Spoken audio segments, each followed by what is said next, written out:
서방님, 살려주세요. 나무하러 오른 산길, 서방님, 비단 옷자락 살려주세요. 여인이 11살 아이 앞에 굴러떨어지듯 매달렸습니다.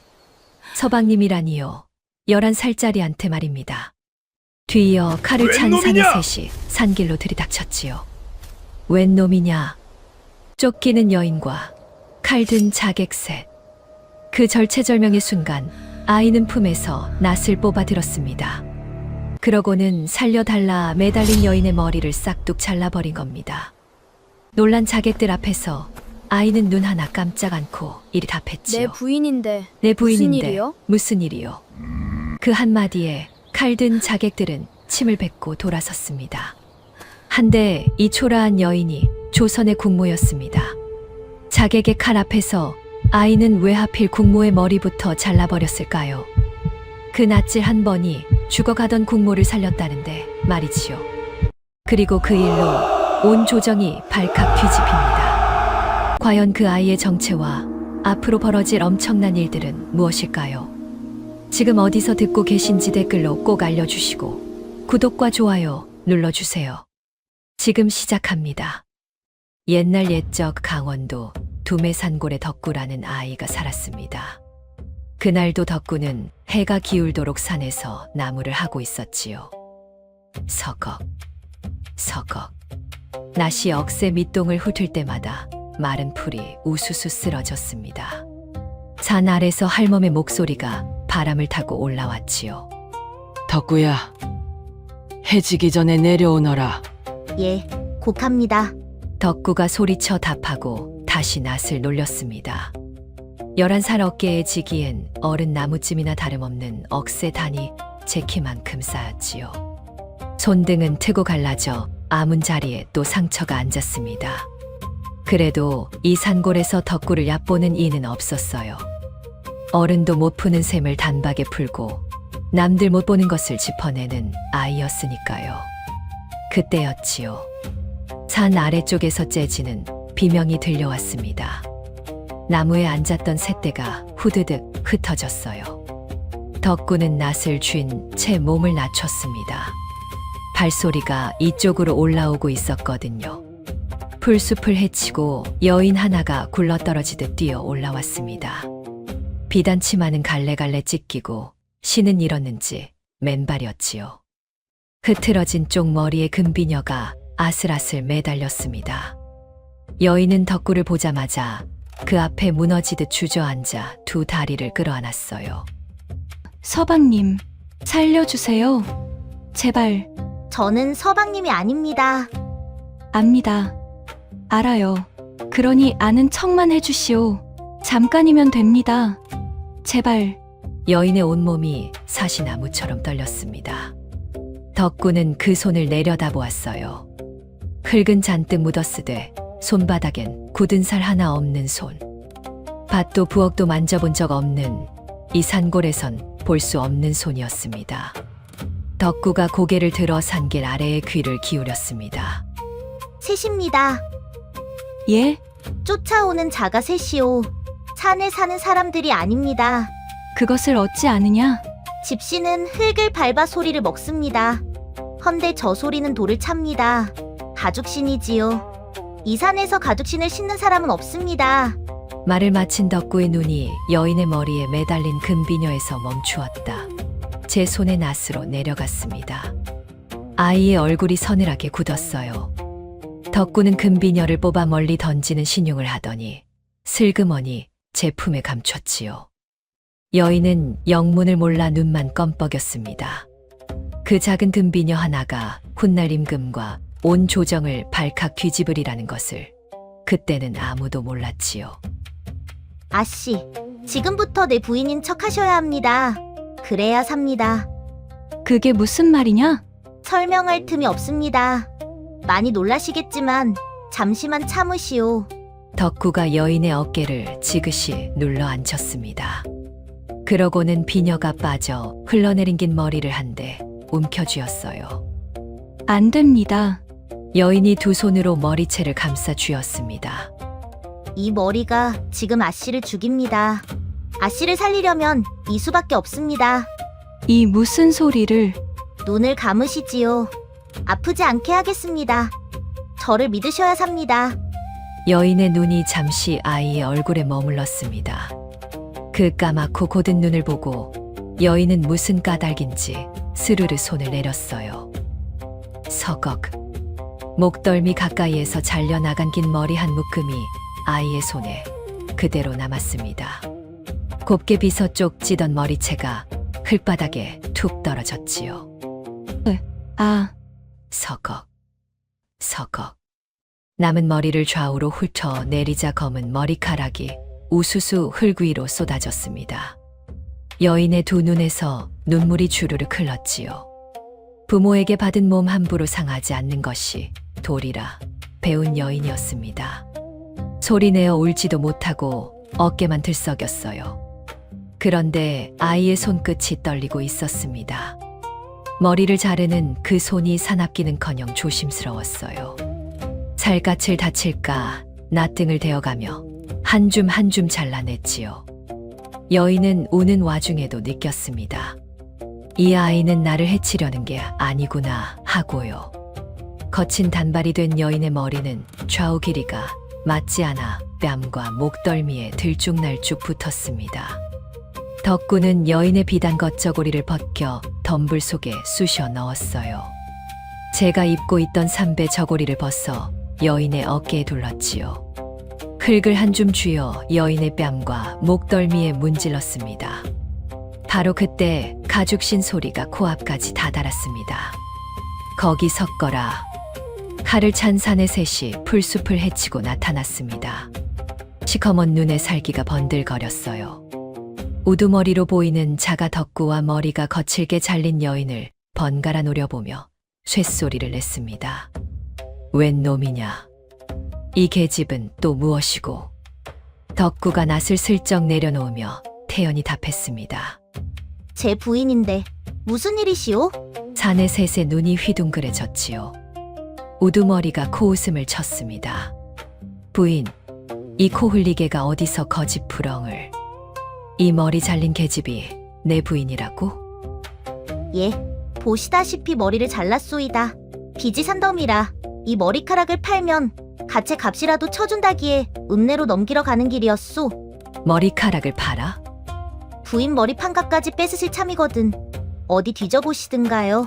덕구가 흩어진 머리채를 턱으로 가리켰습니다. 우두머리가 성큼 다가와 여인의 턱을 우악스럽게 치켜들었어요. 흙투성이 얼굴에 거칠게 잘린 짧은 머리. 조금 전까지 비단을 두르고 금비녀를 꽂았던 그 여인은 어디에도 없었지요.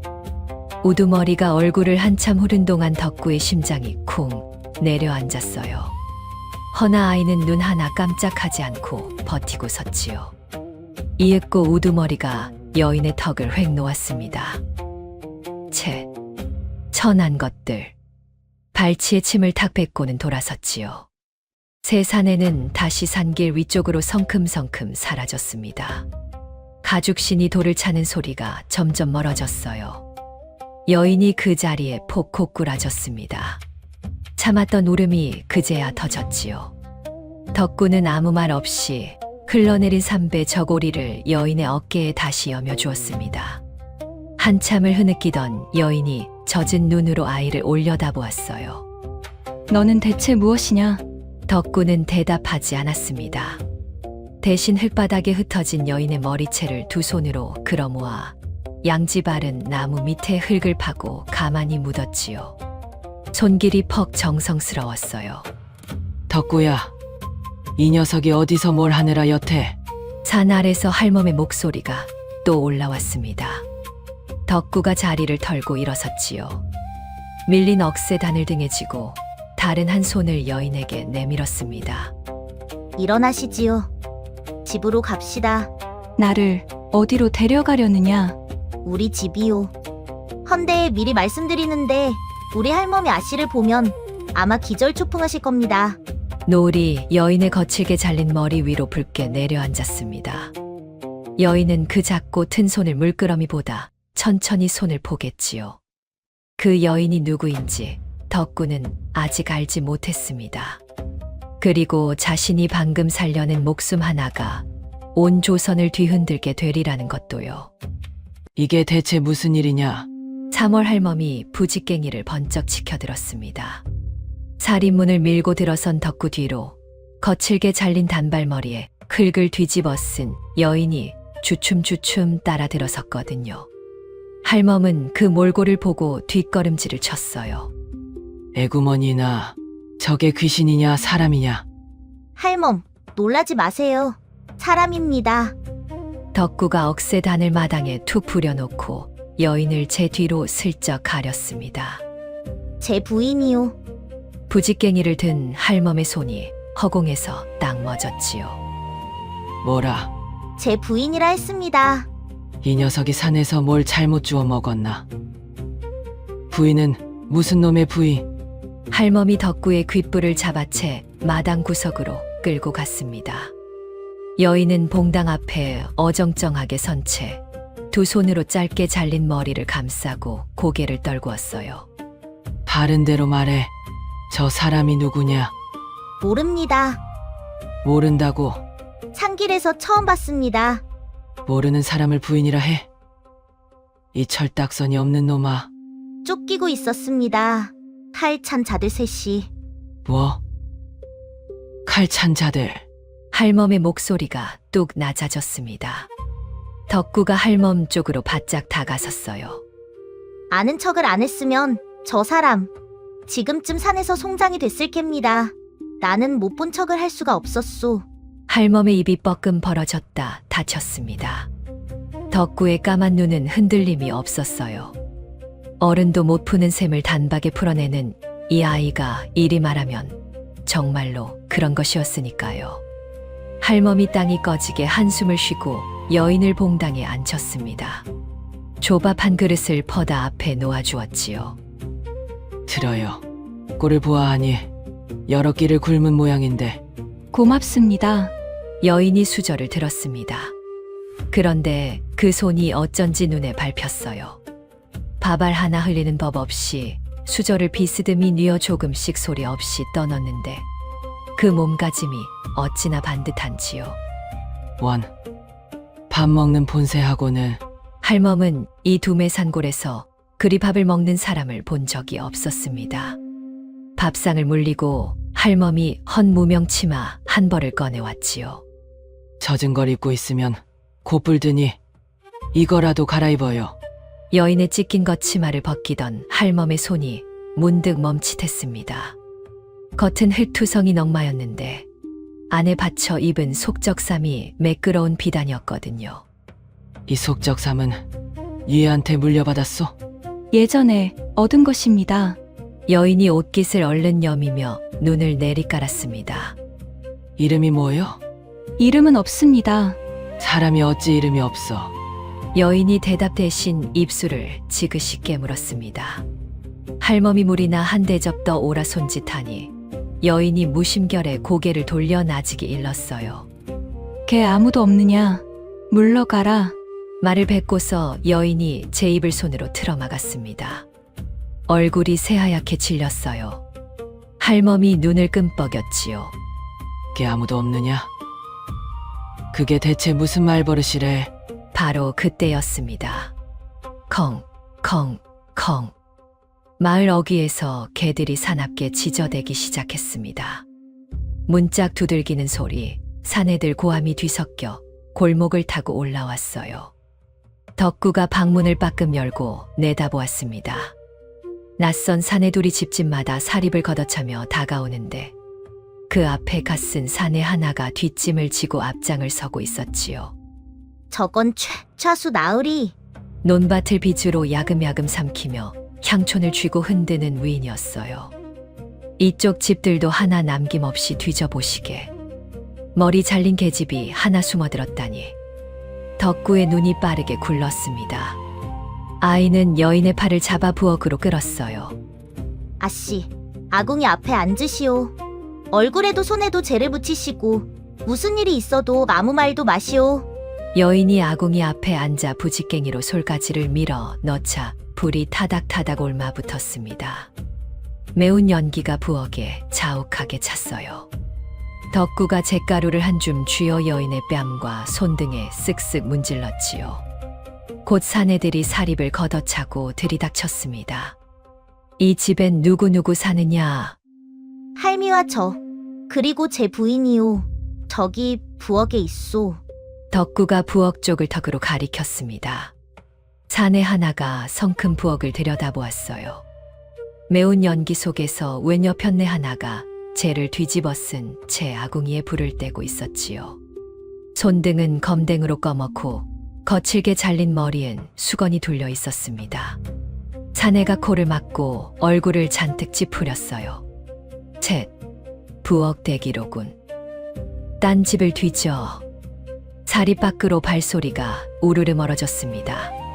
부엌 안 여인이 부직갱이를 쥔 채 조심스레 고개를 들었어요. 갔느냐? 쉿, 아직이요. 마당에 하나가 남았소. 덕구가 목소리를 바닥에 착 깔았습니다. 정말로 마당 끝에는 갓쓴 최좌수만이 걸음을 떼지 않고 서 있었지요. 가느다란 눈이 덕군의 초가를 위아래로 훑었어요. 덕구 저놈이 언제 장가를 들었누? 저 집에 뭔가가 있어. 두고 보자꾸나. 혼잣말을 흘리고서 최좌수가 수염을 쓸며 천천히 돌아섰습니다. 밤이 깊었습니다. 등잔불이 파르르 떨리는 방 안에서 여인이 제 짧은 머리를 가만가만 쓸어보고 있었어요. 손바닥에 닿는 까끌한 감촉에 여인의 어깨가 소리 없이 들썩였습니다.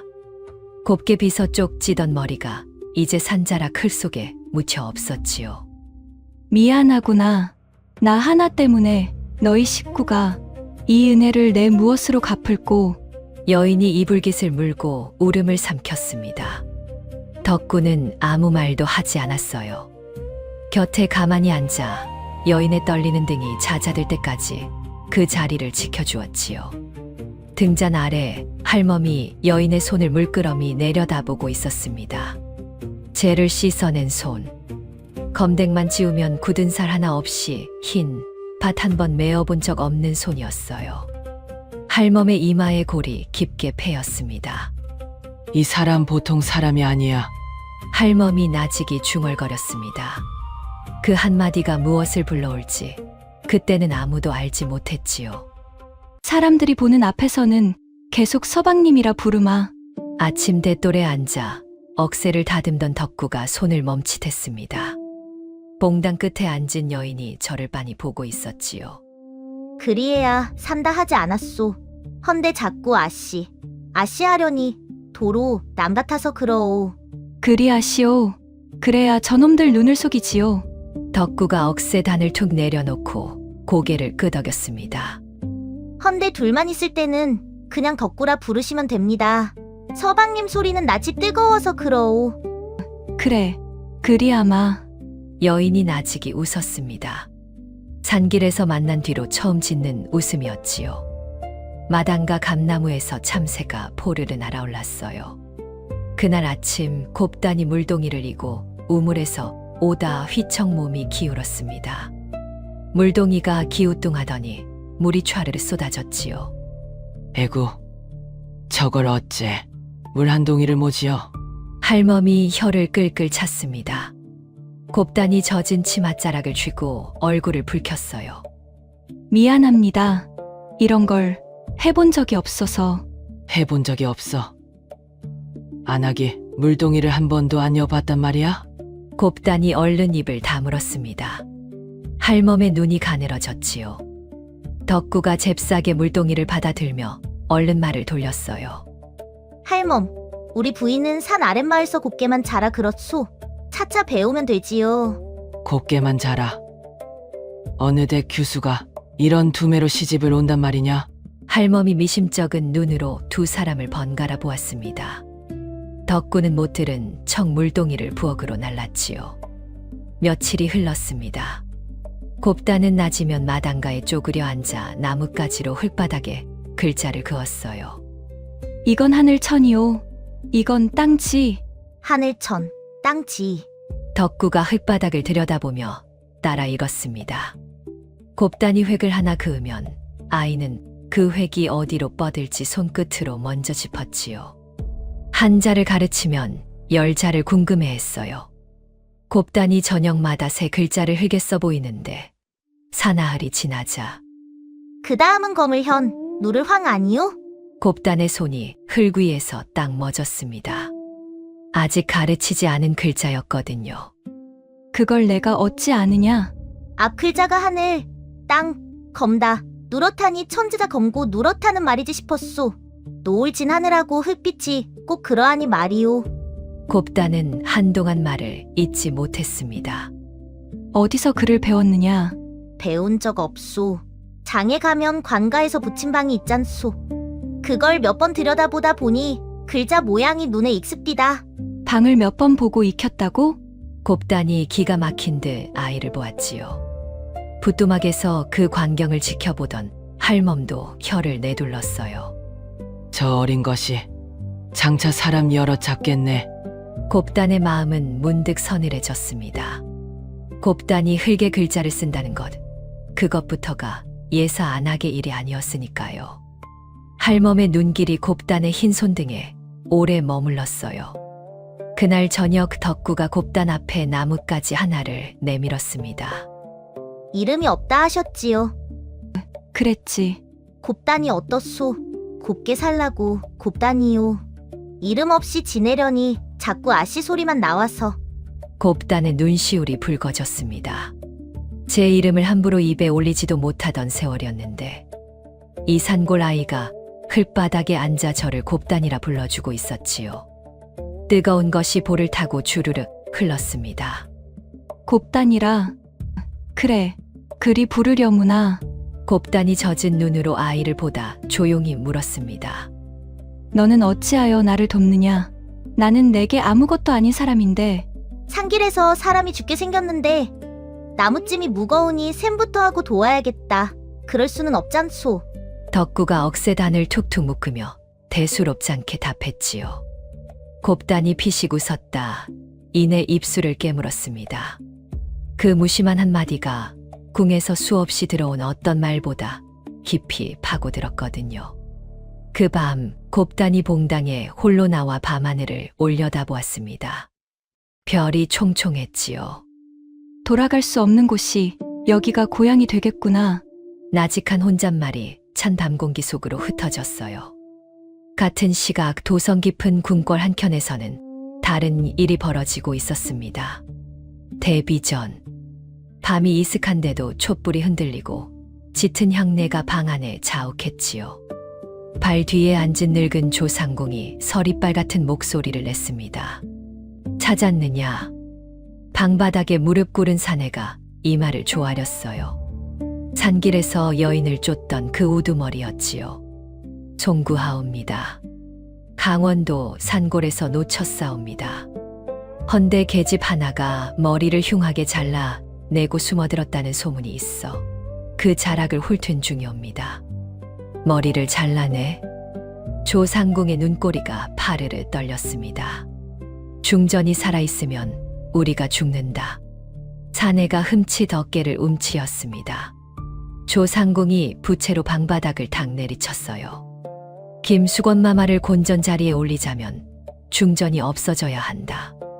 한데 그 몸이 숨만 붙어 궁으로 기어들면 이 판이 죄다 뒤집혀. 무슨 수를 쓰든 그 씨를 말려라.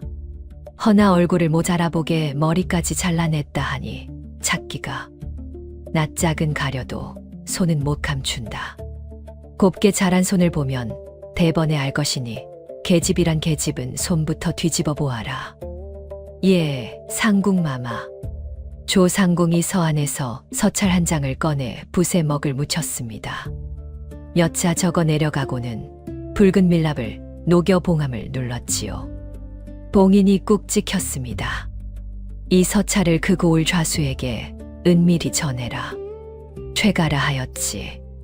조상궁이 촛불을 응시하며 나직이 덧붙였습니다. 정 그 계집을 못 찾거든 별땅의 불이라도 노을 밖에. 중전은 이 세상에 없는 사람이 되어야 하니. 촛불이 흔들 그 서슬퍼런 말끝을 삼켰지요. 이튿날 강원도 산골. 최좌수가 제 사랑방에서 밀랍봉인이 찍힌 서찰을 받아들었습니다. 봉인을 뜯어 몇 줄 읽어 내려가던 그의 입꼬리가 스르르 올라갔어요. 최좌수가 문을 밀어 열고 산자락 아래 외따로 앉은 덕군의 초가를 오래오래 건너다 보았습니다. 그러고는 서찰을 착 접어 품속 깊이 갈무리했지요. 덕구야, 덕구야. 내가 아주 물건 하나를 주워왔구나. 퍽. 화살 한 대가 기둥에 박혀 부르르 떨었습니다. 아침 물을 깃던 곱단이 그 자리에 굳었어요. 마당을 가로질러 달려온 덕구가 곱단의 등을 쾅 밀쳐 봉당 뒤로 넘어뜨렸습니다. 엎드리시오. 퍽, 퍽. 화살 두 대가 잇따라 흙담에 꽂혔지요. 사리문이 벌컥 열리며 검은 옷을 입은 사내 셋이 마당으로 뛰어들었습니다. 산길에서 여인을 쫓던 그 자객들이었어요. 이번엔 얼굴을 천으로 싸매고 손에 시퍼런 칼을 들었지요. 머리 잘라낸 계집을 내놔라. 저 부엌대기가 그년이렸다. 어림도 없는 소리. 부엌에서 3월 할멈이 튀어나왔습니다. 손에 시퍼런 부엌칼을 거꾸로 쥐고 곱단 앞을 떡 막아섰지요. 이놈들. 이 늙은이가 못할 것 같으냐? 어디 한 놈이라도 들어와 봐라. 비켜라, 놓친네. 괜히 다칠라. 우두머리가 칼을 휘두르며 성큼 다가섰습니다. 할멈의 부엌칼이 파르르 떨렸어요. 바로 그때 덕구가 처마 밑으로 몸을 날렸습니다. 그 집 처마 끝에는 여름내벌을 치던 벌통 하나가 매달려 있었지요. 덕구가 마당가에 세워둔 긴 장대를 냉큼 낚아채 벌통을 잇는 힘껏 후려쳤습니다. 우지끈 퍽. 벌통이 처마에서 뚝 떨어져 자객들 발치에 나뒹굴었어요. 그 순간 붕. 성난 벌떼가 새까맣게 쏟아져 나왔습니다. 윙윙거리는 검은 구름이 자객 셋을 삽시간에 뒤덮었지요. 으악, 이게 뭐야? 벌이다. 얼굴을 쏜다. 아이고. 자객들이 칼을 내던지고 두 팔을 마구 휘저었습니다.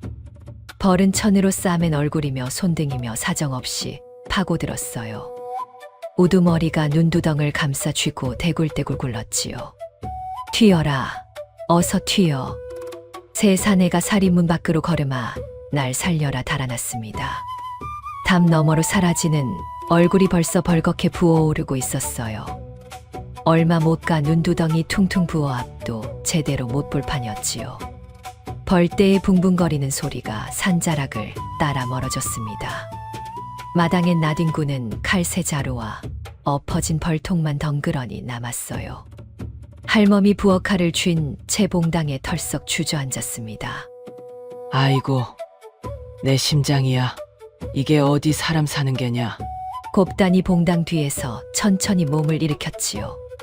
흙 묻은 얼굴로 덕구를 올려다보는데 두 눈에 놀라움이 가득했습니다. 너는 대체 무엇이냐? 어찌 벌통 하나로 칼 든 셋을 쫓을 생각을 했느냐? 벌은 겁이 없소. 칼이 아무리 시퍼래도 벌한테는 다 매한가지 살덩이지요. 덕구가 엎어진 벌통을 바로 세우며 심상하게 답했습니다. 그 무심한 대꾸에 곱단의 머릿속으로 궁의 마지막 밤이 스쳤어요. 촛불이 흔들리던 대비전. 조상궁이 두 손으로 받쳐 올리던 술잔 하나. 곤전마마 약주 한 잔 올리옵니다. 곱단이 잔을 받으려는 순간 술 몇 방울이 바닥에 뚝 떨어졌습니다. 발치에 엎드려 있던 궁견이 그것을 날름하더니 캥 소리 한 번에 그대로 쓰러졌지요. 곱단이 조상궁을 바라보자 문 밖에서는 칼찬 사내들의 발소리가 벌써 우르르 몰려오고 있었어요. 잔을 내던지고 맨발로 뛰쳐나온 그 밤부터 곱단은 쫓기는 몸이 되었습니다. 궁을 나선 여인에게 돌아갈 자리 같은 건 남아있지 않았지요. 나는 돌아갈 수 없는 몸이니라. 그럼 여기 사시오. 여기도 사람 사는 데입니다. 곱단이 아이를 물끄러미 보았습니다. 코끝이 시큰해졌어요. 덕구가 자객이 버리고 간 칼 한 자루를 주워 이리저리 살펴보다 담 너머 산길을 오래도록 훑었습니다. 또 올게요. 이번엔 셋이었지만 다음엔 더 데리고 오겠지요. 그럼 어찌하면 좋으냐? 곱단의 목소리가 잘게 떨렸습니다. 글쎄 올시다. 허나, 너무 겁내진 마시오. 저들도 사람이라 반드시 빈틈이 있소. 덕구가 칼을 헛간 집더미 깊숙이 쿡 찔러 넣었지요. 곱단이 그 야무진 뒷모습을 물끄러미 바라보았습니다. 11살이라 하였느냐? 예, 11살이 어찌 그리 사람 목숨을 함부로 겁내지 않느냐? 겁이야 나지요. 손도 다 떨렸소. 허나 겁난다고 손을 놓아버리면 죽는 사람이 생기지 않소. 곱단이 말없이 아이의 정수리를 오래 내려다보았어요. 그날 밤이었습니다. 할멈이 덕구를 사립 밖으로 조용히 불러냈어요. 목소리가 낮게 잠겨 있었지요. 덕구야, 할미 말 좀 잘 들어라. 예, 나는 저 사람 손을 봤다. 밥 먹는 것도 봤고 말투도 들었어. 저건 예사 사람이 아니야. 나란히 미 잡으려는 사람인지도 몰라. 압니다. 안다고? 아는 놈이 저 사람 하나 때문에 우리가 다 죽어. 너도 나도 이 집구석도 내일 날 밟는 대로 내보내자. 응? 덕구는 한참을 말이 없었습니다. 밤바람에 억새가 서걱서걱 울었어요. 할멈, 한번 살리기로 한 사람이요. 지금 내치면 저 사람 사흘도 못 가 죽습니다. 이 답답한 놈아. 내가 무슨 나라님이라고 사람을 살리고 말고를 정해. 나라님이 아니라도 눈앞에서 죽어가는 사람은 붙잡는 게 맞잖소. 사람이 죽는 걸 뻔히 알면서 문을 닫는 건 나는 못하겠소. 내가 사람은 착해서. 할미는 그 착한 게 언젠가 널 잡을까 무섭다. 할멈이 그 자리에 우두커니 섰습니다. 손자의 곧은 눈을 마주하고도 할멈의 가슴 속에서는 두려움이 좀 채 가라앉지 않았지요. 밤바람이 마른 억새를 서걱서걱 흔들고 지나갔어요. 덕구가 방으로 들어가고도 할멈은 오래도록 마당에 홀로 서 있었습니다. 이슥한 밤, 방 안에서 곱단과 덕구의 숨소리가 고르게 잦아들 무렵이었지요. 할멈이 살그머니 방문을 돌아보고는 삽작을 소리 없이 밀었습니다. 낡은 살인문이 나직이 울었어요. 할멈의 굽은 그림자가 달빛 아래 사립을 빠져나갔습니다. 타박타박 늙은 발소리가 어둠 속으로 멀어져 갔지요. 할멈은 이 한밤중에 대체 어디로 가는 것이었을까요? 그 걸음이 손자를 살리러 가는 길이었는지 아니면 다른 무엇이었는지는 그날 밤 아무도 알지 못했습니다. 할멈, 이 야심한 밤에 어딜 그리 급히 가시오. 살인문을 나서던 3월 할멈이 그 자리에 우뚝 멈춰 섰습니다. 어둠 속에서 최좌수가 뒷짐을 진 채 저벅저벅 걸어 나왔지요. 각 그림자의 얼굴 절반이 가려 두 눈만 번들거렸습니다. 아이고, 차수 나으리. 사람 놀라게 하시네. 할멈이 철렁한 가슴을 쓸어내리며 억지로 웃었어요. 겨드랑이에 낀 삼배 보퉁이를 슬그머니 등 뒤로 감췄지요. 밥맛일 치고는 걸음이 퍽 바쁘신데 어디 편찮은 데라도 있소. 삭신이 쑤셔서요. 읍내 약방에 약재나 좀 지으러 가는 길입니다. 거짓말은 아니었지요. 산에서 데려올 적 거칠게 잘린 곱단의 목덜미가 며칠 새 벌겋게 골마 진물이 잡히고 열이 펄펄 끓었거든요.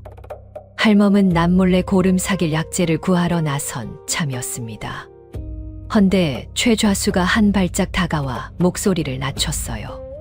할멈네에 요새 낯선 안악이 하나 들었다지. 온 동네가 수군거리던데. 할멈의 등줄기로 식은땀이 주르륵 흘렀습니다. 그게 덕구 부인이요. 덕구 부인. 최좌수의 입꼬리가 희죽 올라갔지요. 그 코 흘리개가 언제 또 장가를 들었누. 11살짜리가 말이오. 일찍 든 게지요. 상골 법도가 원래 그렇잖습니까? 할멈은 말끝을 흐리며 종종걸음으로 벗어났습니다. 그날 밤 최좌수는 오래도록 할멈네 굴뚝을 건너다 보았습니다. 이튿날 한낮이었습니다. 마을 어귀로 낯선 행렬 하나가 들어섰지요. 앞선 군졸이 길을 트고 그 뒤로 검은 휘장을 두른 가마가 사부작 끌려왔습니다. 가마 옆을 지키는 사내들의 걸음이 어딘가 낯익었어요. 저벅 흙을 밟는데도 돌을 차는 듯한 소리. 가죽신이었지요. 길을 비켜라. 도성에서 오신 귀하신 마마 행차시다. 군졸의 외침에 반매던 사람도, 물동이, 이 나낙도 길바닥에 납작 엎드렸습니다. 가마가 멈춘 곳은 하필 덕군의 살인문 앞이었습니다. 휘장이 거치고 조상궁이 사뿐 내려섰어요. 잿빛 비단 치마가 흙바닥을 스치는데도 티끌 하나 묻지 않았지요. 손에는 작게 박은 부채가 들렸습니다. 코끝으로 낯선 향내가 훅 끼쳤어요. 부엌에서 아침을 짓던 곱단이 그 향내에 흠칫 떨더니 소리 없이 아궁이 뒤로 숨었습니다. 제 항아리 곁에 등을 웅크렸지요. 조상궁이 덕구를 아래 위로 훑었습니다. 내가 이 집 사내 아이냐? 예, 덕구라 합니다. 듣자 하니 내가 부인을 얻었다더구나. 11살에. 보는 눈이 많아 그리 말했을 뿐입니다. 손이 없어 데려다 밥이나 짓게 한 안하기요. 덕구는 눈 하나 깜짝 않고 답했어요. 산골 고을리개가 말을 어찌 이리 야무지게 받는가. 조상궁의 눈초리가 가늘어졌지요. 부채 끝으로 덕구의 턱을 슬쩍 치켜들었어요. 그 안악 어디서 왔누? 떠도는 걸 거둔 겁니다. 어디서 왔는지 소인이 어찌 알겠습니까? 거둬. 산골 사내 아이가 안악을 다 거두었다. 희한한 일도 다 있구나. 산골이라 별일이 다 많습니다. 마마. 그때였지요. 덕구의 눈이 조상궁의 발치에서 딱 멈추었습니다. 치맛단 아래로 살짝 드러난 신. 티 없이 매끈한 가죽신이었어요. 마당을 지키고 선 사내들의 신도 똑같았지요. 산길에서 곱단을 쫓던 자객들이 신었던 바로 그 가죽신. 덕구의 머릿속에서 조각들이 착 맞물렸습니다. 덕구가 조상궁을 똑바로 올려다보았어요. 마마께서는 궁에서 오셨습니까? 조상궁의 부채가 딱 멈추었습니다. 얼굴빛이 삽시간에 굳었다가 이내 부채를 펴 얼굴 아래를 가렸지요. 두 눈만 부채 위로 덕구를 쏘아보았습니다. 내 눈은 종년이나 볼 눈이 아니로구나. 소인은 산에서 나무나 하는 아이올시다. 뭘 알겠습니까? 여쭈어 본 것뿐입니다. 덕구가 얼른 고개를 조아렸어요. 허나 가슴이 쿵쿵 뛰었지요. 물러설 낌새가 아니었습니다. 부채를 접은 조상궁이 부엌 쪽으로 걸음을 옮겼어요. 저벅. 아궁이 뒤에 웅크린 곱단의 등이 코앞이었지요. 곱단은 숨소리조차 죽이고 재를 뒤집었었습니다. 조상궁이 문지방 앞에 멈춰 어둑한 안을 들여다보았어요. 제 항아리, 검게 그은 솥, 그 곁에 웅크린 부엌대기 하나. 재를 허옇게 쓴 등판을 그 눈길이 한 번 스쳤습니다. 덕구가 얼른 앞으로 나섰지요. 부엌엔 재만 풀풀 날립니다. 마마 옷에 재 묻으실라. 조상궁이 콧방귀를 뀌더니 몸을 돌렸습니다. 나풀 잿빛이 맞다니 문지방을 벗어났어요. 곱단은 그제야 참았던 숨을 소리 없이 내쉬었지요. 조상궁이 마당을 나서며 마지막으로 덕구를 돌아보았어요. 영리한 아이로구나. 너무 영리한 것도 명이 짧은 법이다. 가마가 떠나고 마을이 다시 조용해졌습니다. 곱단이 아궁이 뒤에서 기다시피 걸어 나왔어요. 낯빛이 백지장 같았지요. 덕구야, 저 마마가 대체 누구냐? 모릅니다. 허나 하나는 알겠습니다. 무엇을? 아씨를 쫓는 건 삼도적도 빚쟁이도 아닙니다. 궁이요. 나라에서 제일 높은 데서 아씨 하나 잡으려 이 산골까지 왔소. 곱단이 눈을 질끈 감았습니다. 어째서 그런 곳이 밥 짓는 안악을 쫓는지 그 까닭만은 덕구도 알 길이 없었지요. 그때 마당으로 들어선 할멈이 부직갱이를 탁 소리 나게 내던졌습니다. 덕구야, 내가 상궁마마 앞에서 무슨 주둥이를 놀린 게냐? 할멈, 궁이 어쩌고 신이 어쩌고 내가 뭘 안다고 내까지 게 뭘 안다고 그런 데다 대고 아가리를 놀려. 할멈의 목소리가 파르르 떨렸어요. 덕구를 향한 화가 아니라 무서워서 나오는 소리였지요. 덕구는 입을 꾹 다물었습니다. 방구석에서 그 말을 다 들은 곱단이 거칠게 잘린 제 머리를 가만히 쓸어내렸습니다. 그날 밤 곱단은 잠든 척 누웠다가 소리 없이 몸을 일으켰습니다. 보찜이랄 것도 없는 삼배 자락에 제 것 몇 가지를 부스럭부스럭 챙겼지요. 나 하나 없어지면 이 집 두 사람은 살 것이라고 곱단은 생각했습니다. 같은 시각 마을 어귀에선 최좌수가 조상궁의 가마 앞에 허리를 굽히고 있었어요. 조상궁이 휘장 사이로 손끝만 내밀어 자개 부채로 어둠 저편 덕군의 굴뚝을 가리켰습니다. 불을 놓아라. 불이야, 불이야. 한밤중 누군가의 외침이 마을을 찢었습니다. 덕구가 눈을 번쩍 떴어요. 방문 틈으로 붉은 빛이 넘실넘실 새어들었지요. 타닥, 타닥. 마른 짚이 타드는 소리가 지붕 위에서 났습니다. 그 시각 곱단은 보찜을 안고 살인문 앞에 서 있었습니다. 두 사람 몰래 떠나려던 참이었지요. 헌데 담 너머로 시커먼 그림자 둘이 횃불을 휙 던지는 걸 보고 말았어요. 불붙은 관솔이 초가지붕에 툭 떨어졌습니다. 곱단은 보찜을 내던지고 방으로 뛰어들었지요. 덕구야, 할멈, 불이오, 불. 덕구가 곱단의 손목을 낚아채 문 밖으로 끌었습니다. 매캐한 연기가 목을 콱 틀어막았어요. 콜록콜록.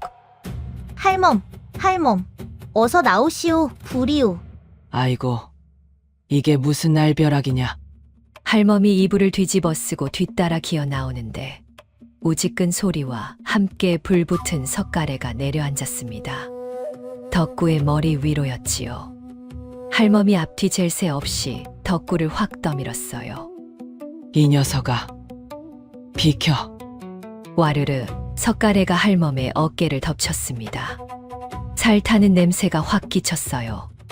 할멈이 짧은 비명을 이 사이로 삼켰지요. 덕구가 달려들어 불붙은 나무를 맨손으로 걷어냈습니다. 손바닥이 지글대었지만 아픈 줄도 몰랐어요. 곱단이 할멈의 대인 어깨를 감싸며 흙바닥에 무릎을 꿇었습니다. 할멈, 다 저 하나 때문입니다. 진작 떠났어야 했는데. 떠나긴 어딜 떠나.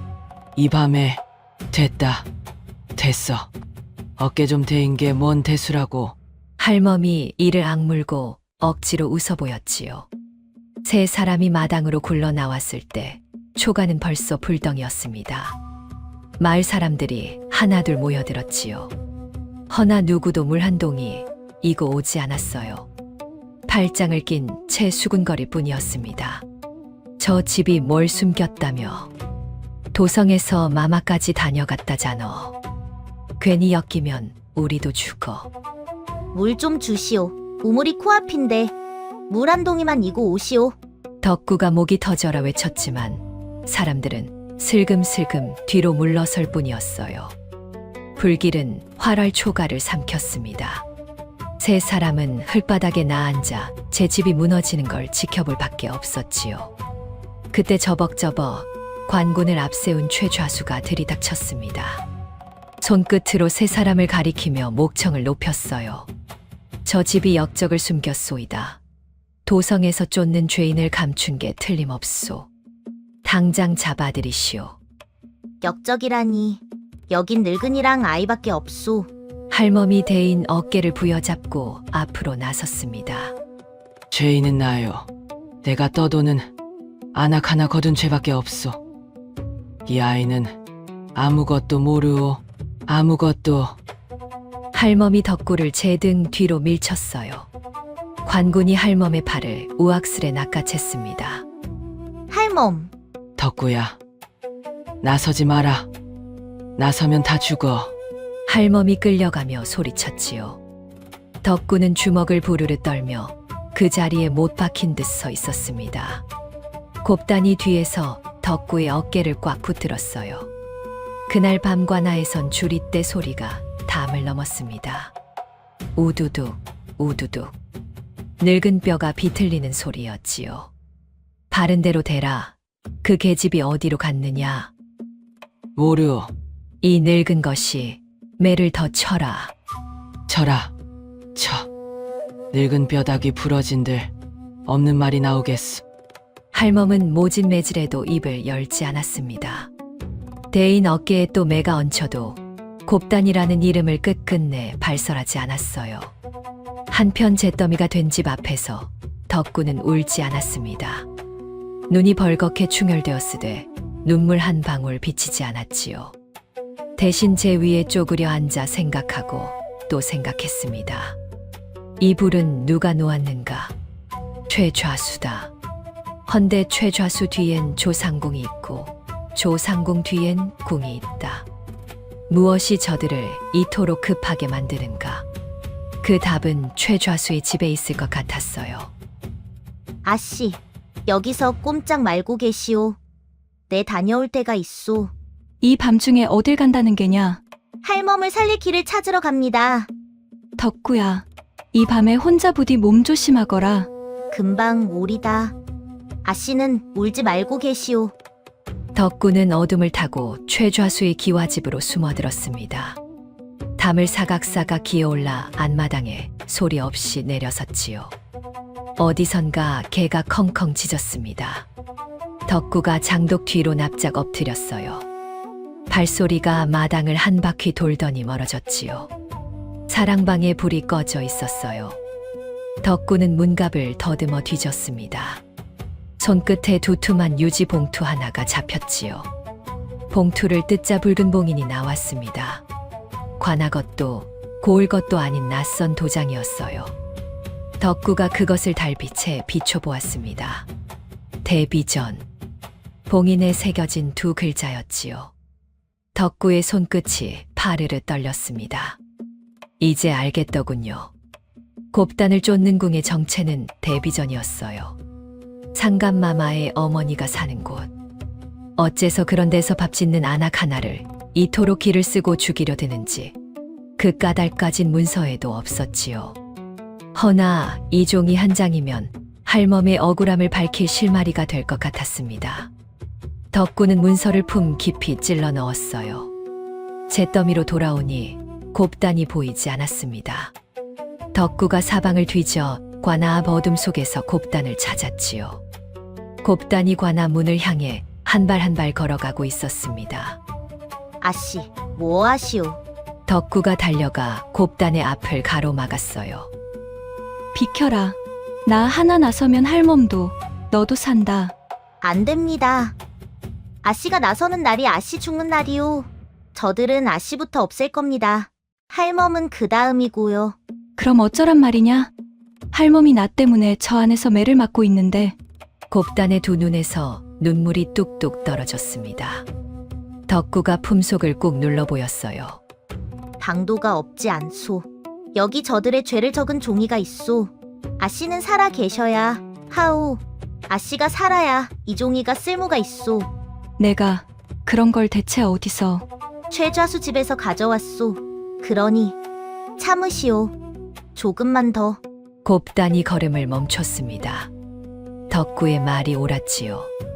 곱단의 두 손이 스르르 아래로 떨어졌습니다. 바로 그때 관아 담 안쪽에서 등불이 하나둘 켜졌습니다. 누군가 담을 넘은 걸 눈치챈 게지요. 담벼락 위로 최좌수의 목소리가 어둠을 쩌렁 갈랐습니다. 걔 누구냐? 저 놈을 잡아라. 놓치지 마라. 역적의 씨를 잡았소이다. 날이 밝기 무섭게 최좌수의 목소리가 관아 마당에 쩌렁 울렸습니다. 관군들이 덕구의 양팔을 비틀어 형틀 앞에 굴렸지요. 11살 아이의 손목에 오랏줄이 철컥 감겼습니다. 최좌수가 형틀 앞을 어슬렁 돌며 덕구의 턱을 발끝으로 툭 쳐 올렸어요. 이 조그만 것이 감히 도성마마의 일을 그르쳐 내 죄를 알렸다. 덕구는 대꾸하지 않았습니다. 피딱지 앉은 입술을 꾹 다문 채 최좌수를 가만히 올려다볼 뿐이었지요. 그 눈빛이 어찌나 서늘한지 최좌수가 저도 모르게 흠칫발을 뗐습니다. 어른도 벅찬 형틀에 어린 것이 묶이는 꼴을 담밖에 숨은 곱단이 두 손으로 입을 틀어막고 지켜보았어요. 곱단이 저도 모르게 담을 붙들고 앞으로 나서려 했습니다. 뛰쳐나가 제가 죄인이라 외치려던 참이었지요. 헌데 형틀에 묶인 덕구가 고개를 슬며시 저었습니다. 눈으로 안 된다고 말하고 있었어요. 곱단은 아래 십술을 꽉 깨물고 다시 담 뒤로 몸을 숨겼습니다. 그날 저녁 덕구는 축축한 옥에 갇혔습니다. 곰팡내가 코를 찔렀지요. 절그럭 발목에 채운 착고가 걸음마다 쇳소리를 냈습니다. 집 한 줌 깔린 바닥은 얼음장 같았어요. 옆 칸에서 가느다란 숨소리가 새어나왔습니다. 덕구가 창살에 얼굴을 바짝 붙였어요. 할멈, 지푸라기 위에 할멈이 모로 누워 있었습니다. 대인 어깨는 진물이 흐르고 매맞은 몸은 성한 데가 없었지요. 숨이 짧고 얕았습니다. 덕구가 창살 사이로 손을 뻗어 할멈의 손을 잡았어요. 할멈, 나요, 덕구. 정신 좀 차려보시오. 할멈이 실눈을 떴습니다. 그릿한 눈이 덕구를 찾아 더듬었지요. 덕구냐? 우리 덕구. 할멈이 파리한 손을 들어 덕구의 뺨을 더듬었습니다. 트고 갈라진 손끝이 어린 얼굴을 천천히 쓸었지요. 울지 마라 사내가 왜 울어? 내가 잘못했소. 내가 그 사람을 데려와서 다 내 탓이오. 할멈, 덕구의 목소리가 쩍 갈라졌습니다. 할멈이 힘겹게 고개를 저었어요. 갈라진 입술이 달싹였지요. 덕구야, 너는 잘못한 게 없다. 이 할미가 널 거둔 게 내 평생 제일 잘한 일이었어. 부디 살아서 저 사람 지켜다오. 말을 마친 할멈의 손에서 스르르 힘이 빠졌습니다. 덕구의 손을 쥐고 있던 마디가 툭 아래로 떨어졌지요. 반쯤 열린 실눈이 더는 덕구를 보지 않았습니다. 할멈, 할멈, 눈 좀 떠보시오. 할멈, 대답이 없었어요. 덕구가 창살을 붙들고 할멈을 흔들었지만 축 늘어진 몸은 다시 일어나지 않았습니다. 6날 동안 집이 타도 매를 맞아도 형틀에 묶여도 눈물 한 방울 없던 아이였지요. 그 아이가 그제야 무너졌습니다. 창살의 이마를 받고 끄끄 어깨를 들썩이며 울었어요. 11살이 감당하기엔 너무 큰 슬픔이 캄캄한 오간을 가득 메웠습니다. 평생 덕구 하나 바라보고 산 늙은이가 마지막 숨까지 그 아이 살라는 말만 남기고 눈을 감은 것이지요. 얼마나 울었을까요? 옥의 뒤창 쪽에서 인기척이 났습니다. 곱단이었어요. 거칠게 잘린 단발머리에 삼배를 두른 곱단이 창살을 붙들고 서 있었지요. 덕구야, 아씨, 내가 밝히겠다. 관아에 들어가 내가 누구인지 밝히겠다. 그럼 이 일이 끝날 게 아니냐? 할멈도 너도 다. 안 됩니다. 덕구가 젖은 눈을 소매로 닦으며 고개를 들었습니다. 지금 여기서 밝히면 저들이 아씨를 먼저 죽입니다. 최좌수 손에 아씨 목숨이 달리는 거예요. 데뷔전이 바라는 게 바로 그거예요. 아씨가 소리 소문 없이 사라지는 것. 곱단이 창살 쥔 손을 부르르 떨었습니다. 그럼 대체 어쩌란 말이냐? 도망은 안 됩니다. 평생 쫓기다 개죽음할 거예요. 정면으로 갑시다. 정면? 도성으로 가는 거예요. 신문고를 쳐서 상감마마 앞에 바로 아래는 겁니다. 데뷔전이 무슨 짓을 저질렀는지 11살짜리 말을 누가 믿어주겠느냐? 믿게 만들 것이 셋 있소. 덕구가 손가락을 하나씩 꼽았습니다. 첫째, 산길에서 아씨 머리에 꽂혔던 금비녀. 그날 던지는 척하고 내 품에 감춰뒀소. 여기 있소. 덕구가 품에서 금비녀를 꺼내 보였습니다. 달빛에 금빛이 반짝했지요. 곱단의 두 눈이 커졌습니다. 그것을 여태 지니고 있었느냐? 산길에서부터요. 언젠가 쓸 데가 있을 성 싶었소. 둘째, 데뷔전 봉인이 찍힌 문서. 최좌수 집에서 가져온 그것이오. 셋째는 덕구가 곱단을 똑바로 보았어요. 셋째는 아씨만 아는 것이오. 상감마마와 아씨 두 분만 아는 무엇 그런 게 있소? 곱단이 잠시 말을 잃었습니다. 이윽고 천천히 고개를 끄덕였지요. 있다. 있고 말고. 그때 옥문 쪽에서 삐거덕 소리가 났습니다. 늙은 옥지기 하나가 등불을 들고 다가왔어요. 그는 옆칸에 축 늘어진 할멈을 한참 내려다보았습니다. 지난 며칠 저 늙은이가 매를 맞으면서도 어린 것 하나 살리겠다고 이를 악무는 걸 곁에서 다 지켜본 사람이었지요. 옥지기가 소매로 눈가를 훔치더니 절그럭 열쇠 꾸러미를 꺼냈습니다. 어서 나가라, 아이야. 내 눈 감아줄 테니. 저 할미 목까지 부디 살아. 어여가. 철컥. 자물쇠가 열렸습니다.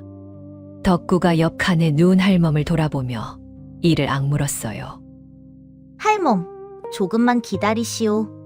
내 반드시 저놈들 죄를 만천하에 밝히리다. 그러고 돌아와 할멈 좋은데 묻어드리리다. 덕구가 곱단의 손을 잡고 어둠 속으로 내달렸습니다. 두 사람은 관아 뒷길을 지나 야산으로 접어들었어요. 이슬 젖은 풀이 종아리를 철벅철벅 때렸지요. 곱단은 달아나면서도 자꾸 옥쪽을 돌아보았습니다. 저 어린 것 대신 매를 다 받고 간 늙은이가 눈에 밟혀 눈물이 볼을 타고 흘러 턱 끝에서 뚝뚝 떨어졌어요. 관아 담을 멀찍이 돌아 나가는데 마당 안쪽에서 최좌수의 너털웃음이 담을 넘어왔어요. 으하하, 사흘 뒤면 도성에서 김수건 마마가 세중전으로 책봉되신다. 도망친 계집이 살아 돌아온들 무슨 소용이냐. 이제 다 끝난 일이야.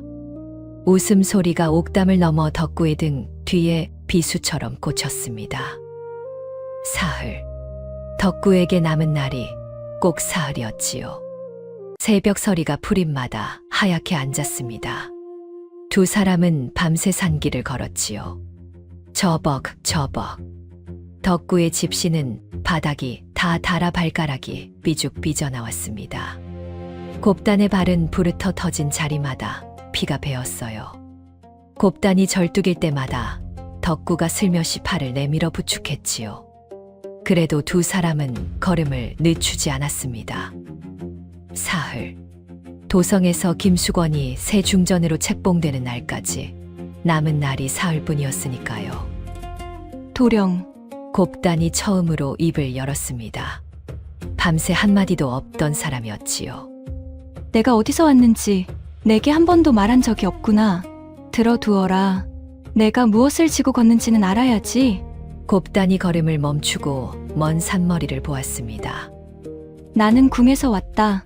어느 밤 조상궁이 내게 술을 한 잔 올렸지. 그 술에 독이 들었더구나. 입에 대기 전에 개가 먼저 앓고 픽 쓰러졌다. 그 길로 담을 넘어 도망친 것이 여기까지 온 게야. 독으려. 곱단의 목소리가 낮게 잠겼습니다. 헌데 더 무서운 것은 그 다음이란다. 내가 궁을 벗어난 그날 밤 중궁전 별당에 불이 났다더구나. 조상궁이 불에 탄 여인 하나에게 중전의 옷과 폐물을 입혀놓고는 중전이 화재로 승하했다. 궁의 아래였다지. 상감마마는 능행에서 돌아온 뒤 검게 탄 그 시신을 손수 살피셨으나 옷과 폐물이 죄다 중전의 것이라 차마 의심하지 못하셨다지. 덕구의 걸음이 우뚝 멎었습니다. 불에 탄 여인에게 중전의 옷을 아씨. 그럼 그 별당에서 죽었다는 중전이. 곱단이 옅게 서글피 웃었습니다. 그래. 세상은 나를 불에 타 죽은 사람으로 알고 있단다. 이리 살아 걷고 있으나 궁에서는 없는 사람이 된 게야. 덕구가 숨을 헉 들이켰습니다. 11살 나무꾼이 데리고 걸어온 부인이 나라의 국모였던 게지요. 조상궁은 김수건의 사람이란다. 김수건, 그 여인이 곤전 자리에 오르자면 내가 죽어 없어져야 하니 조상궁이 그 손발이 되어 나를 쫓는 게지. 곱단이 흐린 하늘을 올려다보았습니다. 들으니 사흘 뒤 그 여인의 책봉식이 있다더구나. 사흘 뒤 책봉식이 끝나면 나는 살아 돌아가도 가짜가 되고 만다. 진짜 중전이 둘일 수는 없는 노릇이니 덕구는 한동안 말이 없었습니다. 마른 침을 꿀꺽 삼켰지요. 이윽고 길가 바위에 앉아 품속 무명보자기를 살폈습니다. 산길에서 감춰둔 금비녀와 최좌수 집에서 빼낸 봉인의 서찰이 그대로 있었지요. 이 둘만으론 부족하다 하셨소. 마지막 하나가 무엇이오? 곱단이 나직이 답했습니다. 임금 앞에서만 꺼낼 수 있는 것이란다. 그이와 나 둘만 아는 일이지. 해가 높이 오를 무렵 두 사람은 도성문에 다다랐습니다. 창을 든 군졸이 오가는 사람을 이리리 훑고 있었지요. 멈춰라. 어디서 온 누구냐. 덕구가 등짐을 툭 내려놓으며 넉살을 부렸습니다. 읍내로 장보러 가는 박물장수 남매올시다. 누님이 살림이 하도 궁의 긴 머리를 잘라 팔았지 뭡니까? 곱던 머리 아깝다고 밤새 울어서 소인이 아주 혼쭐이 났습죠. 군졸이 곱단에 짧게 잘린 머리를 흘기 보았습니다. 덕구가 얼른 보찜을 풀어 실패며 분통을 좌르르 펼쳐 보였어요. 나으리, 분 한 통 사가시지요. 아주머니 갖다 드리면 좋아하시겠습니다. 군졸이 피식 웃고 손을 내저었지요. 됐다. 어서 들어가. 성문 그늘을 벗어나자 두 사람은 북적이는 저작거리로 접어들었습니다. 그런데 곱단에 들쭉날쭉 잘린 머리를 본 안악들이 저희끼리 수군대기 시작했어요. 저 여편네 머리꼴 좀 봐. 무슨 사연으로 저리 흉하게 잘랐대요? 사내의 뒤나 졸졸 따라다니고. 곱단이 고개를 떨궜습니다. 어깨가 잔뜩 움츠러들었어요. 아무도 나를 못 알아보는구나. 궁을 나온 지 한 달 만에 나를 아는 이가 하나도 없어. 덕구가 그 앞을 막아서듯 걸음을 옮겼습니다. 세상이 다 몰라도 저는 아씨가 누구인지 압니다. 그거면 됩니다. 바로 그때였지요. 인파 저편에서 최좌수의 수하 하나가 두 사람을 향해 해치고 들어왔습니다. 도성까지 쫓아온 게지요. 저기다, 저 머리 잘린 계집. 덕구가 곱단의 손목을 낚아챘어요. 뛰지 마시고 사람 많은 데로만 붙으시오. 두 사람은 엿장수와 옹기전 사이 북새통으로 파고들었습니다. 수하가 목을 빼고 두리번거렸지만 왁자한 인파에 묻힌 둘을 놓치고 엉뚱한 길로 우당탕 달려갔지요. 해가 뉘엿뉘엿 기울 무렵 두 사람은 대궐 앞 신문고에 다다랐습니다. 붉은 북이 처마 아래 우뚝 걸렸고 그 곁에 창을 든 군졸 둘이 지켜섰지요. 곱단이 덕구의 소매를 잡았습니다. 저 북은 함부로 치는 게 아니다. 애먼 사람이 치면 곤장을 맞아. 내가 잘못되면 어쩌려고. 억울한 사람이 치라고 세운 북이니 우리가 딱 그 사람이오. 두 사람은 담 모퉁이 처마 밑에서 밤을 지새웠습니다. 찬 바람이 옷깃을 파고들었어요. 곱단이 제 저고리를 벗어 덕구의 어깨에 덮어주고는 그 작은 어깨를 가만히 쓸었습니다. 내가 잘못되면 나는 살아도 사는 게 아니다. 덕구가 무릎에 얼굴을 묻은 채 나직이 답했어요. 할멈이 그랬소. 사람을 살리는 게 지키는 거라고. 지키는 건 끝까지 지키는 거라고. 곱단의 눈에서 눈물이 뚝 떨어졌습니다. 동이 터왔습니다. 대궐문이 삐걱 열리고 파루를 알리는 종소리가 땡땡 울렸어요. 덕구가 자리를 털고 일어섰지요. 아씨, 무슨 일이 있어도 제 뒤에 계시오. 덕구가 성큼성큼 신문고 앞으로 걸어갔습니다. 군졸이 창을 쑥 내밀었지요. 왜 나이냐, 물러서라. 덕구는 물러서지 않았습니다. 처마에 걸린 북채를 두 손으로 움켜쥐었어요. 11살의 야윈 팔에 힘줄이 불끈 돋았습니다. 둥. 북소리가 새벽 공기를 쩌렁 갈랐습니다. 둥, 둥, 둥. 온 저작거리와 지나던 사람들이 일제히 그 소리 나는 쪽으로 고개를 돌렸지요. 두매산골 11살 나무꾼이 조선의 하늘을 두드리기 시작했습니다. 의금부의 밤샘 조사가 이어졌고 대비전 봉인이 확인되자 이튿날 두 사람은 어전에 불려 나갔습니다. 11살 아이의 손에 나라의 국모 목숨과 온 조정의 명운이 걸린 아침이었지요. 무슨 억울함이 있어 감히 신문고를 울렸느냐. 어전 마당에 아침 햇살이 쏟아졌습니다. 붉은 골룡포의 임금이 높은 자리에 앉고 그 아래로 백관이 관복을 갖추어 늘어섰지요. 그 한복판에 11살 나무꾼과 거칠게 잘린 단발의 여인이 오랏줄에 묶인 채 끌려 나와 무릎이 꿇렸습니다. 온 마당의 눈이 두 사람에게 쏠렸어요. 덕구가 고개를 반드시 들었습니다. 창간마마, 억울하게 쫓기는 분을 살려주십사. 목숨을 걸고 북을 쳤사옵니다. 그때였지요. 백관 사이에서 한 사람이 앞으로 나섰습니다. 데비전 상궁이었어요. 낯빛 하나 흔들리지 않고 여인을 손가락질했지요. 상간마마, 속지 마시옵소서. 저 계집은 중전마마가 아니옵니다. 마당이 술렁였습니다. 머리를 흉하게 잘린 천것이옵니다. 중전마마께서는 궁에서 승하하신 지 오래이옵니다. 저 어린 것이 천한 계집을 앞세워 조정을 어지럽히려는 수작이옵니다. 임금의 눈이 여인에게 향했습니다. 곱단이 천천히 고개를 들었어요. 그 순간 임금의 눈빛이 크게 흔들렸습니다. 목소리도 눈매도 분명 중전과 닮아 있었지요. 허나 곱단의 머리는 흉하게 잘려 들쭉날쭉했고 얼굴은 산길에서 그을려 새까맸으며 몸에는 다해진 삼배가 걸쳐 있었습니다. 무엇보다 임금은 손수 중전의 시신을 확인하고 장례까지 치른 터였지요. 백관이 지켜보는 앞에서 저 초라한 여인을 중전이라 단정할 수는 없었습니다. 임금이 낮게 중얼거렸습니다. 과인의 중전은 불에 타 세상을 떠났다 하지 않았느냐.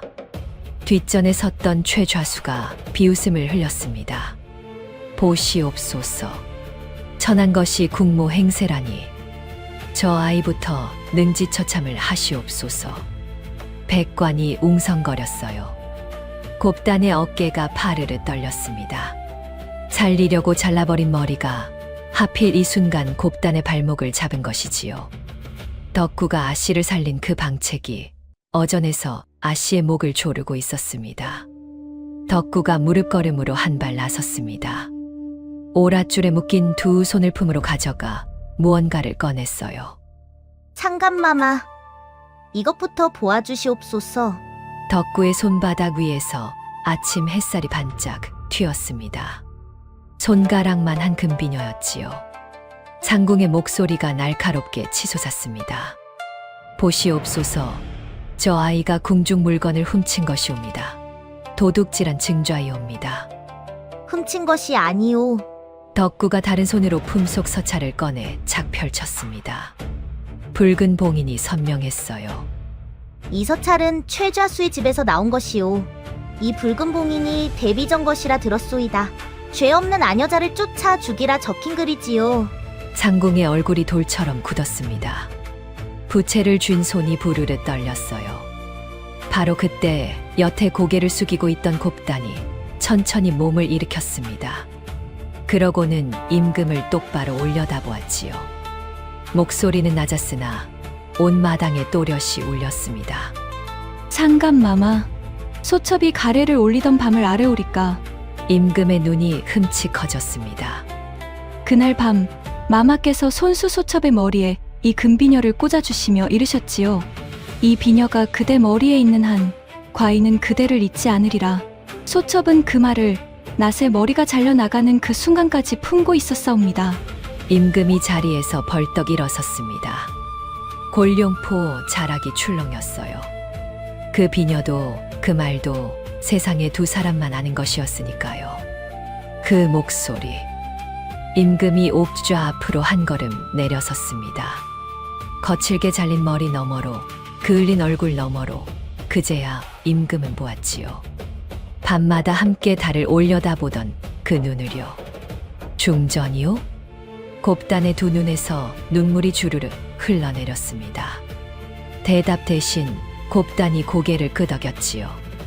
그 순간 맨 앞줄에 늙은 정승 하나가 털썩 무릎을 꿇었습니다. 중전마마. 그러자 그 옆이 또 그 옆이 물결이 퍼지듯 백관이 우수수 엎드렸습니다.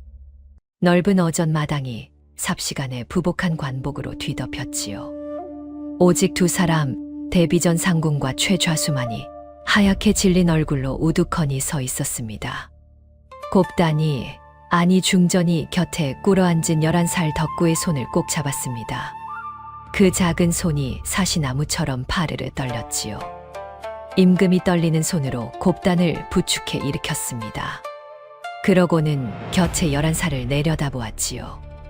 너에게 묻겠다. 어찌하여 중전의 머리를 잘랐느냐? 온 마당이 숨을 죽였습니다. 바로 그것이 모두가 품어온 물음이었으니까요. 덕구가 담담히 답했습니다. 쪽진 머리와 금비녀는 귀한 분임을 드러냅니다. 그것부터 없애야 자객의 눈을 속일 수 있었사옵니다. 허나남이 자르면 자객이 끼어들 것이라 부인이라 둘러대고 소인이 잘라야 했지요. 무엇보다 살리는 것이 먼저였사옵니다. 어전이 크게 술렁였습니다. 11살의 그 한마디에 수염허연 대신들이 서로 얼굴을 마주보았지요. 살리는 것이 먼저였다니. 그 말 앞에서 누구도 선뜻 입을 떼지 못했습니다. 임금이 다시 물었지요. 어린 내가 그 짧은 순간에 그 모든 것을 어찌 다 헤아렸느냐. 덕구가 고개를 조아렸어요. 헤아린 것이 아니옵니다. 남들이 보고도 그냥 지나치는 것을 소인은 보았을 뿐이옵니다. 임금의 얼굴이 노기로 붉게 달아올랐습니다. 임금이 금부도사를 향해 손을 뻗었지요. 김수건과 조상궁, 최좌수를 비롯한 영모의 무리를 모두 잡아들이라. 금군이 우르르 몰려들었습니다. 상궁이 뒷걸음질 치다 그 자리에 폭 주저앉았어요. 소인은 위에서 시키는 대로 했을 뿐이옵니다. 말을 뱉고는 제 입을 틀어막았지만 온 어전이 그 실토를 들은 뒤였지요. 최좌수는 오라에 묶이며 발버둥을 쳤으나 억센 손들이 그 목을 짓눌러 마당 밖으로 끌어냈습니다. 임금이 천천히 옥좌를 내려왔습니다. 그러고는 11살 나무꾼 앞에 걸음을 멈추었지요. 온 백관이 지켜보는 가운데 조선의 임금이 그 작은 아이를 향해 무릎을 굽히기 시작했습니다. 내가 과인의 중전을, 아니 이 나라를, 조선의 지존이 두매산골 11살 앞에 무릎을 꿇으려 한 것입니다. 내가 원하는 것을 말하라. 임금의 목소리가 어전 마당에 나직이 울렸습니다. 무릎을 굽히려던 임금을 좌우의 신하들이 기겁하며 붙들었지요. 지존이 어찌 아이 앞에 무릎을 꿇느냐고요. 임금은 몸을 고추 세우는 대신 그 11살을 지그시 내려다보며 다시 물었습니다. 무엇이든 좋다. 벼슬이든 재물이든 내가 원하는 것을 말하라. 과인이 들어주마. 그 뒤의 일은 여러분께 길게 늘어놓지 않으렵니다. 대비전 조상궁도 후궁 김수건을 앞세워 국모의 자리를 넘보던 무리도 최좌수도 산길에서 칼을 겨눴던 자객셋도 누구 하나 빠지지 않고 형장에 섰지요. 죄가 무거우니 벌도 그에 못지 않았습니다. 나라의 법이 그날처럼 섰을 펄었던 날도 드물었다지요. 임금은 그 자리에서 중전의 보기를 명하는 교지를 내렸습니다. 그리고 11살 덕구에게는 어린 나이에 걸맞지 않은 높은 벼슬을 내리려 했지요. 한데 덕구가 가만히 고개를 저었습니다. 창감마마, 소인은 벼슬도 재물도 바라지 않사옵니다. 그럼 무엇을 바라느냐? 덕구가 잠시 말을 고르더니 천천히 입을 열었어요. 소인을 키워주신 할멈이 있사옵니다. 소인 대신 관아에 끌려가 모진 매를 맞고 옥에서 눈을 감으셨지요. 그 할멈의 무덤에 비석 하나만 세워주시옵소서. 어전이 물을 끼얹은 듯 조용해졌습니다. 이름도 없이 사시다 가셨사옵니다. 비석에 이름 2자만 새겨주시면 됩니다. 3월이옵니다. 3월 할멈. 장하구나. 벼슬을 마다하고 은혜 갚기를 청하다니. 그 할멈의 이름 과인이 손수 새겨 천추에 남기마. 임금이 붓을 들어 교지에 그 두 글자를 꾹꾹 눌러 적었지요. 3월. 늙은 정승들의 눈시울이 하나둘 붉어졌습니다. 중전이 덕구에게 다가와 그 작고 튼 손을 두 손으로 감쌌습니다. 덕구야, 이제는 내 이름을 불러도 되겠느냐? 예, 마마. 내가 산길에서 내 머리를 자르던 날, 나는 세상이 다 끝난 줄만 알았다. 머리카락이 흙바닥에 우수수 떨어질 때 목숨보다 귀한 걸 잃는 줄 알았지. 덕구가 고개를 숙였습니다. 헌데 그 덕에 내가 살았고 이렇게 다시 섰구나. 잘린 머리는 다시 자라건만 잃은 목숨은 다시 오지 않는 법. 너는 그것을 11살에 알았어. 할멈이 늘 그랬소. 산 사람은 어떻게든 산다고요. 그 할멈이 너를 참 잘 키웠다. 그 은혜 내 죽는 날까지 잊지 않으마. 마마, 소희는 한 일이 없소. 그날 산길에서 제 눈에 보이는 대로 했을 뿐이요. 그 보이는 대로가 나를 살리고 이 나라까지 살렸느니라. 너는 아직 그것을 모르는 게야. 중전의 눈에 눈물이 그렁그렁 맺혔지요. 중전이 덕구의 짧게 자란 머리를 오래오래 쓸어주었습니다. 덕구는 궁의 뜻으로 글을 배웠습니다. 본디 남다른 아이였으니 배움이 물씀이듯 빨랐지요. 세월이 흘러 장성한 덕구는 과거에 급제했습니다. 그리고 마패를 찬 암행어사가 되어 팔도를 누볐지요. 훗날 그 어사가 옛 두매산골에 돌아왔을 때 마을 사람들은 예시를 떠올리며 수군거렸다 합니다. 한때 흉하게 잘린 머리의 여인을 데려왔다 하여 미친 아이라 손가락질하던 바로 그 덕구였으니까요. 헌데 이제는 아무도 그를 그리 부르지 못했지요. 어사가 된 덕구는 옛집이 있던 산길을 홀로 올랐습니다. 억새가 서걱서걱 바람에 쓸렸어요. 낫을 들고 나무를 하던 그 자리, 흙바닥에 여인의 머리채가 우수수 떨어지던 그 자리에 서니 귓가에 그날의 목소리가 다시 울리는 듯 했지요.